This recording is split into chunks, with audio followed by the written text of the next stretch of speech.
Apakah Anda sering merasa kecewa karena bunga tulip yang Anda tanam tahun lalu tidak mau berbunga lagi di musim semi ini? Anda tidak sendirian. Jutaan orang menghabiskan uang untuk membeli umbi yang mahal, menanamnya dengan penuh cinta, namun hanya menikmati keindahannya selama satu musim saja. Mengapa hal ini bisa terjadi? Hari ini, kita akan membongkar sebuah rahasia besar di dunia perkebunan. Kita akan membahas secara mendalam apa yang sebenarnya harus Anda lakukan dengan bunga tulip setelah kelopaknya rontok. Saya berjanji, setelah menonton video ini sampai selesai, Anda akan melihat tanaman layu di halaman Anda dengan cara yang sama sekali berbeda. Kebanyakan orang berpikir bahwa begitu bunga menghilang, pertunjukan sudah selesai. Mereka langsung mengambil gunting dan membersihkan semuanya. Namun, tahukah Anda bahwa tindakan merapikan kebun yang terlihat tidak berbahaya itu justru adalah hukuman mati bagi tulip Anda? Ya, Anda tidak salah dengar. Kesalahan niat baik ini adalah penyebab utama mengapa kebun Anda kosong di tahun berikutnya. Bagikan pendapat Anda di kolom komentar nanti. Apakah Anda termasuk tim yang langsung memotong daun layu atau tim yang membiarkannya berantakan? Mari kita cari tahu kebenaran yang mengejutkan di balik siklus hidup tanaman yang cantik ini. Sebelum kita masuk ke langkah demi langkah perawatannya, mari kita mundur sejenak untuk memahami siapa sebenarnya tokoh utama kita ini. Bunga tulip bukan sekedar tanaman hias biasa. Ratusan tahun yang lalu, pada abad ke-17 di Belanda, umbi bunga ini pernah menjadi komoditas yang lebih berharga daripada emas. Fenomena ini dikenal dalam sejarah sebagai tulip mania. Orang rela menukar rumah dan tanah mereka hanya demi satu buah umbi yang langka. Mengapa harganya bisa sangat gila? Karena di dalam bentuknya yang bulat dan berlapis seperti bawang tersebut, tersimpan sebuah keajaiban biologis yang luar biasa. Umbi tulip pada dasarnya adalah baterai penyimpan energi alami. Di habitat aslinya yang keras, tanaman ini harus bertahan hidup di bawah tanah melalui musim panas yang sangat kering dan musim dingin yang membeku. Mereka hanya memiliki waktu yang sangat singkat di musim semi untuk muncul ke permukaan, memamerkan warna cerahnya, menarik serangga untuk penyerbukan, dan kemudian kembali bersembunyi. Semua pertunjukan spektakuler yang Anda lihat di kebun Anda sepenuhnya didanai oleh cadangan makanan yang disimpan di dalam baterai bawah tanah ini. Jika kita memahami konsep baterai ini, semua aturan perawatan setelah mekar akan menjadi sangat masuk akal bagi Anda. Pernahkah Anda melihat kebun setelah musim semi perlahan berakhir? Pemandangannya seringkali dipenuhi dengan sisa tanaman yang tampak menyedihkan. Daun bunga kesayangan Anda mulai layu, jatuh ke tanah, dan warnanya berubah menjadi hijau kekuningan yang kusam. Secara naluriah, tangan Anda pasti merasa gatal untuk mengambil gunting. Anda ingin memangkas semuanya agar halaman kembali terlihat rapi dan bersih. Tapi tahan dulu keinginan kuat tersebut. Ini adalah aturan emas pertama dan paling penting yang harus Anda ingat selamanya. Jangan pernah memotong daun yang masih memiliki sentuhan warna hijau. Sedikit pun jangan disentuh. Mengapa demikian? Bayangkan daun hijau yang tampak berantakan itu sebagai panel surya canggih yang sedang bekerja lembur tanpa henti. Meskipun mahkota bunganya sudah rontok terbawa angin, daun ini masih menyerap sinar matahari dengan sangat rakus. Mereka sedang melakukan proses fotosintesis secara maksimal. Jika Anda tergoda untuk memotongnya demi keindahan sesaat, Anda memutus aliran energi yang sangat vital. Mari kita gali lebih dalam tentang apa yang terjadi di bawah tanah saat daun tersebut bekerja. Melalui proses fotosintesis yang menakjubkan, daun mengubah cahaya matahari, air, dan karbon dioksida menjadi karbohidrat kompleks dan gula. Nutrisi berharga ini tidak dipakai untuk menumbuhkan daun baru. Alih-alih, cairan manis ini dipompa deras ke bawah, langsung masuk ke dalam umbi yang sedang memulihkan diri. Tujuannya hanya satu, yaitu mengisi ulang tenaga yang terkuras habis saat memproduksi bunga megah beberapa minggu lalu. Anggap saja umbi itu seperti beruang yang sedang makan banyak untuk persiapan hibernasi panjang. Jika Anda memangkas daunnya terlalu cepat, Anda sama saja dengan merampas piring makanan dari beruang tersebut. Umbi akan kelaparan, ukurannya menyusut menjadi kecil, dan saya bisa memastikan 100%. Pada musim semi tahun depan, Anda hanya akan melihat beberapa helai daun tanpa ada satu pun kuncup yang muncul. Membiarkan daun itu menguning secara alami adalah harga kecil yang harus dibayar demi keindahan di masa depan. Meskipun dilarang memotong daun, ada satu bagian tanaman yang justru wajib Anda pangkas secepat mungkin. Proses ini sering disebut oleh para ahli taman dengan istilah memenggal kepala atau pemangkasan bunga mati. Begitu Anda melihat kelopak bunga mulai layu, berjatuhan, dan kehilangan pesonanya, Anda harus segera bertindak. Ambil gunting tanaman yang tajam dan bersih. Potong bagian batang tepat di bawah dasar bunga yang sudah memudar tersebut. Hati-hati, jangan sampai Anda memotong terlalu jauh ke bawah hingga melukai daun-daun utama yang menempel pada batang.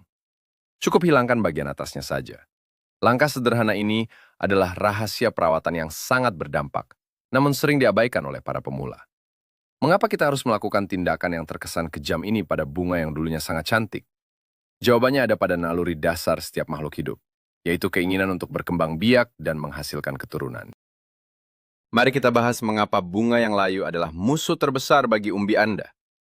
Jika Anda membiarkan bunga layu itu tetap menempel pada tangkainya, tanaman akan menerima sinyal alami untuk memulai proses pembentukan biji.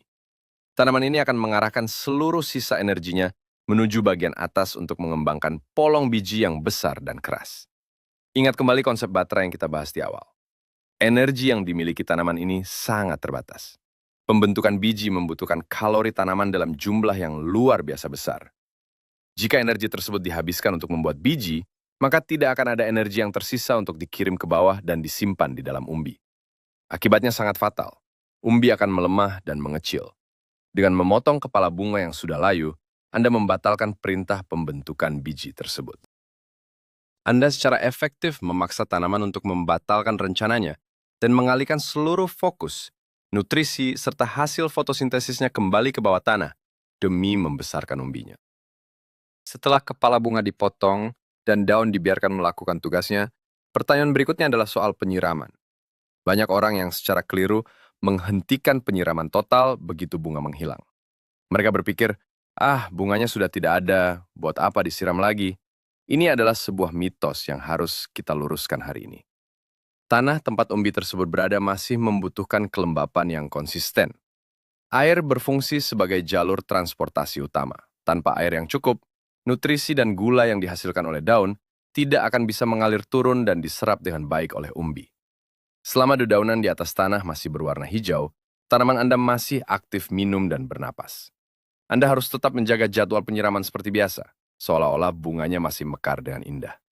Siramlah tanahnya secara mendalam setidaknya 1 kali dalam seminggu jika hujan tidak turun. Pastikan air meresap hingga ke kedalaman akar agar proses pengisian energi berjalan mulus tanpa hambatan sama sekali. Namun, berbicara tentang air, kita juga harus sangat waspada terhadap bahaya ekstrim yang berlawanan. Jika kekurangan air bisa menghentikan proses pertumbuhan, kelebihan air justru adalah pembunuh berdarah dingin bagi tanaman bawah tanah. Ini adalah garis tipis yang harus Anda seimbangkan. Umbi sangat rentan terhadap penyakit busuk jika dibiarkan terendam dalam tanah yang basah dan becek untuk waktu yang lama. Jika Anda menanam di tanah liat yang berat dan sulit mengalirkan air, Anda harus ekstra hati-hati. Saat dedaunan mulai menunjukkan tanda-tanda menguning dan mengering secara perlahan, itu adalah sinyal alami bahwa tanaman mulai mengurangi aktivitas penyerapan airnya. Pada titik inilah Anda harus mulai mengurangi frekuensi penyiraman secara drastis. Biarkan lapisan tanah bagian atas sedikit mengering di antara waktu penyiraman.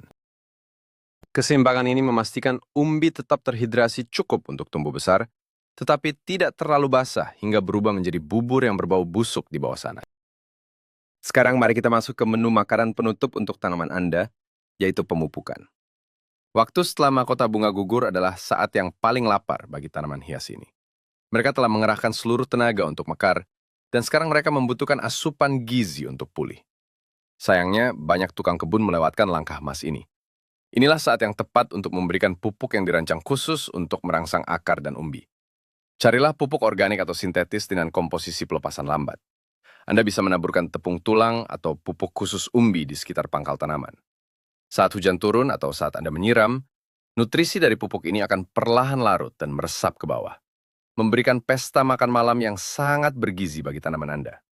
Ini bukan tentang memberi makan daunnya, melainkan tentang investasi jangka panjang untuk kualitas bunga yang akan Anda nikmati pada musim berikutnya. Ada satu peringatan penting yang harus Anda perhatikan saat memilih menu makanan untuk tanaman Anda. Anda harus sangat teliti membaca label pada kemasan pupuk. Hindari penggunaan pupuk rumput atau pupuk yang mengandung kadar nitrogen yang sangat tinggi. Mengapa nitrogen dilarang keras pada fase ini? Nitrogen memang sangat bagus untuk mendorong pertumbuhan daun hijau yang rimbun dengan cepat. Tetapi masalahnya, kita tidak ingin tanaman ini memproduksi lebih banyak daun baru. Kita ingin fokus energinya masuk ke dalam pengembangan ukuran umbi. Anda harus mencari pupuk yang kaya akan kalium dan fosfor. Kedua unsur ajaib inilah yang bertanggung jawab penuh untuk memperkuat struktur sel umbi membantunya menyimpan makanan dengan lebih efisien, dan meningkatkan ketahanannya terhadap penyakit. Ingat selalu rumus ini, fosfor dan kalium adalah teman baik Anda. Sementara nitrogen yang berlebihan adalah tamu tak diundang yang akan mengacaukan rencana Anda. Saya mengerti sepenuhnya keluhan Anda. Membiarkan dedaunan yang layu berlama-lama di taman depan rumah memang membuat mata tidak nyaman. Daun yang awalnya berdiri tegak kini mulai melengkung, menguning, dan terkulai lemas di atas tanah. Tetangga mungkin akan berpikir Anda malas merawat halaman. Tetapi jangan biarkan tekanan sosial membuat Anda mengambil gunting. Ada solusi cerdas dan elegan untuk masalah estetika ini tanpa harus menyakiti tanaman Anda. Salah satu trik rahasia tukang kebun profesional adalah dengan mengepang atau melipat daun-daun yang panjang tersebut secara longgar, lalu menyelipkannya ke bawah. Anda juga bisa mengikatnya dengan lembut menggunakan tali alami. Dengan cara ini, daun tetap menempel pada batang dan masih bisa melakukan fotosintesis di bawah sinar matahari, tetapi tampilannya menjadi jauh lebih rapi dan terkendali. Ini adalah kompromi yang sempurna antara menjaga kesehatan tanaman dan menjaga penampilan taman Anda agar tetap terlihat terawat. Jika mengepang daun terasa terlalu merepotkan, ada metode lain yang jauh lebih indah dan alami. Anda bisa menggunakan teknik penanaman pendamping. Ini adalah strategi yang sangat brilian. Tanamlah jenis tanaman tahunan atau tanaman perennial yang tumbuh agak lambat di sekitar area umbi Anda. Tanaman pendamping seperti hosta atau bunga-bunga kecil musim panas adalah pilihan yang sangat sempurna. Ketika daun bunga musim semi Anda mulai menguning dan terlihat jelek di akhir bulan Mei atau awal Juni, tanaman pendamping ini sedang dalam masa pertumbuhan pesatnya. Dedaunan baru mereka yang segar dan rimbun akan mengembang menutupi dan menyembunyikan daun-daun kuning yang sedang sekarat di bawahnya. Anda mendapatkan taman yang terus terlihat hijau dan berbunga tanpa harus mengorbankan siklus alami dari umbi yang berharga tersebut. Ini seperti trik sulap visual yang membuat kebun Anda tampak selalu sempurna di setiap pergantian musim. Kesabaran Anda akhirnya akan diuji hingga batasnya. Tetapi percayalah, menunggu adalah kunci kesuksesannya. Anda mungkin bertanya-tanya, sampai kapan saya harus membiarkan daun-daun kusam ini berada di kebun? Sinyal alaminya sebenarnya sangat jelas dan mudah dikenali. Anda hanya boleh membersihkan sisa tanaman ini ketika dedaunannya sudah berubah warna menjadi coklat sepenuhnya. Benar-benar kering seperti kertas. Dan ketika Anda menariknya dengan sangat perlahan, daun itu terlepas dari tanah tanpa ada perlawanan sedikit pun. Biasanya, proses kematian alami ini memakan waktu sekitar 6 minggu setelah mahkota bunganya rontok. Selama 6 minggu itu, tanaman telah berhasil menarik setiap tetes kebaikan, nutrisi, dan kelembapan dari daun kembali ke dalam tempat penyimpanan di bawah tanah. Jika Anda masih merasakan ada akar yang menahan saat Anda mencoba menarik daunnya, itu artinya prosesnya belum selesai. Tinggalkan saja dan periksa lagi beberapa hari kemudian. Kesabaran adalah kebajikan terbesar seorang tukang kebun. Nah, setelah bagian atas tanaman benar-benar bersih, kita sampai pada pertanyaan yang menjadi judul utama kita hari ini. Apakah Anda harus menggali dan mengangkat umbinya dari tanah? Jawabannya adalah tidak selalu. Ini adalah mitos besar lainnya yang mengatakan bahwa Anda wajib menggali setiap tahun. Kenyataannya, jika Anda tinggal di wilayah dengan iklim yang tepat dan memiliki tanah dengan drainase yang sangat baik, Anda bisa membiarkannya terkubur di sana. Mereka akan tidur siang dengan tenang sepanjang musim panas yang hangat. Alam sebenarnya sudah merancang mereka untuk dibiarkan saja. Namun, seiring berjalannya waktu, biasanya setelah 3 atau 4 tahun, tanaman yang dibiarkan di tanah akan mulai menghasilkan bunga yang semakin kecil. Hal ini terjadi karena mereka membelah diri dan menjadi terlalu sesak di bawah sana. Mereka saling berebut air dan nutrisi di ruang yang sempit. Jadi, membiarkannya di tanah bukan berarti Anda melupakannya selamanya. Anda tetap harus memantaunya. Keputusan untuk menggali sangat bergantung pada cuaca lokal di tempat Anda tinggal. Seperti yang kita bahas sebelumnya, tanaman ini berasal dari daerah dengan musim panas yang panas dan sangat kering, seperti di wilayah Turki dan Asia Tengah. Jika musim panas di daerah Anda sering dilanda hujan lebat dan tanah Anda cenderung menahan air seperti spons, maka membiarkan umbi di dalam tanah adalah bunuh diri. Kondisi lembab dan hangat adalah resep sempurna untuk mengundang bakteri dan jamur penyebab busuk. Dalam kondisi cuaca seperti ini, menggali bukan lagi sebuah pilihan, melainkan sebuah kewajiban jika Anda ingin menyelamatkan investasi kebun Anda. Sebaliknya, jika musim panas Anda cukup kering, Anda punya kemewahan untuk membiarkan mereka beristirahat dengan damai di tempat asalnya. Memahami iklim mikro di halaman belakang rumah Anda sendiri adalah kunci untuk membuat keputusan yang paling tepat. Mari kita asumsikan Anda memutuskan untuk menggalinya karena tanah Anda terlalu basah atau karena Anda ingin memindahkan lokasinya. Bagaimana cara melakukannya dengan benar agar tidak merusak permata bawah tanah ini? Pertama, pilih hari yang cerah saat tanah tidak terlalu basah dan lengket. Gunakan garpu taman yang kokoh, bukan skop datar. Skop datar sangat berisiko memotong benda berharga tersebut menjadi dua bagian secara tidak sengaja. Tancapkan garpu taman dalam-dalam ke tanah, beri jarak sekitar 10 hingga 15 cm dari titik di mana batang tanaman dulunya berada. Gali dengan sudut melingkar di sekelilingnya. Lalu angkat tanahnya secara perlahan dari bawah. Angkat dengan sangat hati-hati, seolah-olah Anda sedang mencari harta karun purbakala yang rapuh. Kulit luarnya saat ini masih cukup lunak dan sangat mudah tergores. Setiap luka sekecil apapun pada permukaannya bisa menjadi pintu masuk yang mengundang masuknya penyakit jamur selama masa penyimpanan. Setelah Anda berhasil mengangkatnya dari tanah dengan selamat, langkah selanjutnya adalah pemeriksaan menyeluruh. Bersihkan sisa-sisa tanah yang menempel dengan menggunakan tangan atau sikat yang sangat lembut. Jangan pernah mencucinya dengan air, karena air adalah musuh pada tahap ini. Periksa setiap bagian dengan mata elang. Anda harus mencari tanda-tanda kerusakan, bintik-bintik lembek, noda hitam yang mencurigakan, atau bekas gigitan serangga. Jika Anda menemukan bagian yang cacat, lunak saat ditekan, atau berbau tidak sedap, jangan ragu untuk segera membuangnya. Jangan mencoba menyelamatkannya. Satu umbi yang terinfeksi penyakit dapat dengan cepat menular dan menghancurkan seluruh koleksi sehat Anda yang disimpan dalam kotak yang sama. Terapkan aturan tanpa ampun di sini. Hanya umbi yang terasa padat, keras, dan memiliki kulit luar yang mulus yang berhak mendapatkan tempat untuk disimpan.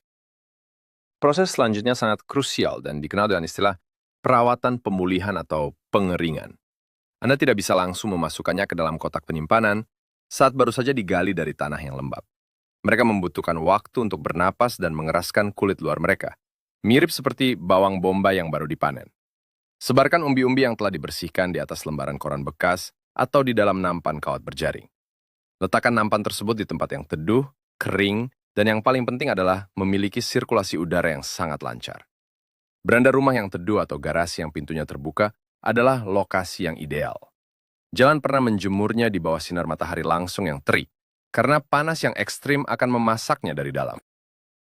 Biarkan mereka beristirahat di tempat teduh ini selama kurang lebih 1 hingga 2 minggu, hingga kulit luarnya terasa kering seperti kertas dan sedikit berbunyi saat disentuh. Sambil menunggu proses pengerian selesai, Anda akan menyadari fenomena yang menarik. Anda akan melihat banyak umbi kecil atau bayi umbi yang menempel di bagian bawah umbi induk yang besar.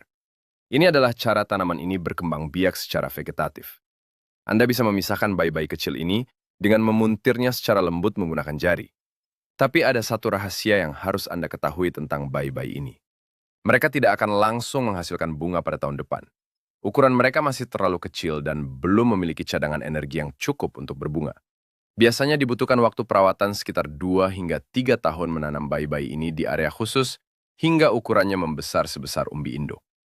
Jika Anda tidak memiliki kesabaran ekstra untuk merawatnya selama bertahun-tahun tanpa melihat hasil bunga, Anda bisa saja membuang yang kecil ini dan hanya menyimpan yang berukuran maksimal. Sekarang tiba saatnya untuk menyiapkan tempat peristirahatan panjang mereka selama musim panas hingga pertengahan musim gugur. Penyimpanan yang salah adalah tempat di mana banyak mimpi tukang kebun hancur berantakan. Tempat penyimpanan mutlak harus gelap, kering, dan sejuk. Suhu yang ideal berada di kisaran 15 hingga 20 derajat Celcius. Anda bisa menggunakan kantong jaring bekas bungkus bawang, kotak kayu yang memiliki celah, atau bahkan kantong kertas coklat biasa. Hindari sama sekali penggunaan kantong plastik kedap udara. Plastik akan memerangkap kelembaban alami yang menguap dari dalam, menciptakan efek rumah kaca mini yang akan membuat seluruh simpanan Anda membusuk menjadi cairan berbau busuk dalam hitungan minggu. Letakkan kotak penyimpanan tersebut di ruang bawah tanah, lemari yang sejuk, atau di pojok ruangan yang tidak terkena cahaya matahari. Jangan lupa untuk memberi label berisi nama, warna, dan varietas, agar Anda tidak kebingungan saat musim tanam tiba nanti. Selama masa penyimpanan berbulan-bulan ini, Anda tidak boleh melupakannya begitu saja. Ada musuh tak terlihat yang mengintai di tempat gelap tersebut. Tikus sangat menyukai rasa umbi yang manis dan penuh karbohidrat ini. Bagi tikus, kotak penyimpanan Anda adalah restoran mewah yang menyajikan hidangan gratis. Pastikan tempat penyimpanan Anda aman dari jangkauan hewan pengerat. Selain hama fisik, Anda juga harus waspada terhadap hama mikroskopis, yaitu jamur. Buatlah rutinitas untuk memeriksa kotak simpanan Anda setidaknya 2 minggu sekali. Ambil beberapa, raba teksturnya, dan perhatikan apakah ada perubahan warna. Jika ada yang mulai terasa lunak, berkerut hebat, atau ditumbuhi serbuk jamur berwarna biru kehijauan, segera ambil dan buang jauh-jauh agar tidak menyebar ke tetangganya yang masih sehat. Pencegahan dan pemantauan rutin adalah satu-satunya cara untuk menjamin kelangsungan hidup mereka hingga jadwal penanaman kembali. Dan pada akhirnya, setelah melewati musim panas yang panjang di tempat penyimpanan yang gelap, hawa udara akan mulai terasa dingin. Daun-daun di pohon mulai berguguran. Itulah saatnya siklus kehidupan kembali berputar. Anda telah berhasil menyelamatkan energi kehidupan tanaman Anda melalui langkah-langkah yang penuh kesabaran. Saat musim gugur tiba dan suhu tanah sudah cukup dingin, Anda bisa mengambil kembali harta karun yang telah Anda simpan tersebut dan menanamnya kembali ke dalam tanah. Karena Anda tidak memotong daunnya saat masih hijau, karena Anda memotong bunganya tepat waktu, dan karena Anda menyimpannya dengan cara yang benar, umbi tersebut kini berada dalam kondisi prima. Di dalam tanah musim dingin nanti, mereka akan diam-diam menumbuhkan akar yang kuat. Dan saat salju mencair dan matahari musim semi kembali bersinar hangat, bersiaplah. Anda akan disambut dengan pertunjukan warna-warni bunga yang jauh lebih besar, lebih tinggi, dan lebih mengesankan daripada tahun sebelumnya. Sebuah keajaiban yang tercipta dari kesabaran Anda sendiri. Siapa sangka bahwa di balik sehelai daun layu dan bunga yang rontok, tersembunyi proses bertahan hidup yang begitu luar biasa dan dramatis. Hari ini kita telah mengungkap kebenaran bahwa merawat tanaman musim semi bukanlah tentang memotong dan membuang, melainkan tentang menahan diri dan memahami cara alam mengumpulkan energi. Jadi, mari kita ingat kembali inti dari semua perjalanan ini. Biarkan dedaunan yang layu itu menyelesaikan tugas sucinya hingga benar-benar kering. Potong saja bagian kepala bunganya untuk mencegah pembentukan biji yang membuang-buang tenaga. Dan yang terpenting, jangan terburu-buru mengambil skop untuk menggali umbinya, kecuali jika tanah Anda memang sangat basah dan berpotensi membusukkannya. Dengan mengikuti panduan alami ini, Anda tidak lagi hanya menjadi pembeli bunga musiman, melainkan menjadi perawat kehidupan sejati yang memastikan warna-warni keindahan akan selalu hadir di halaman rumah Anda setiap tahunnya tanpa henti. Terima kasih banyak telah menemani saya belajar di video kali ini. Jika rahasia berkebun ini membuka wawasan baru bagi Anda, jangan ragu untuk menekan tombol berlangganan dan berikan suka pada video ini, agar lebih banyak orang yang berhenti menyiksa tanaman mereka. Nah, sekarang giliran saya yang bertanya kepada Anda. Ceritakan di kolom komentar, apa kesalahan paling lucu atau paling fatal yang pernah Anda lakukan saat pertama kali mencoba menanam bunga hias di halaman Anda? Mari berdiskusi dan sampai jumpa di petualangan berkebun berikutnya.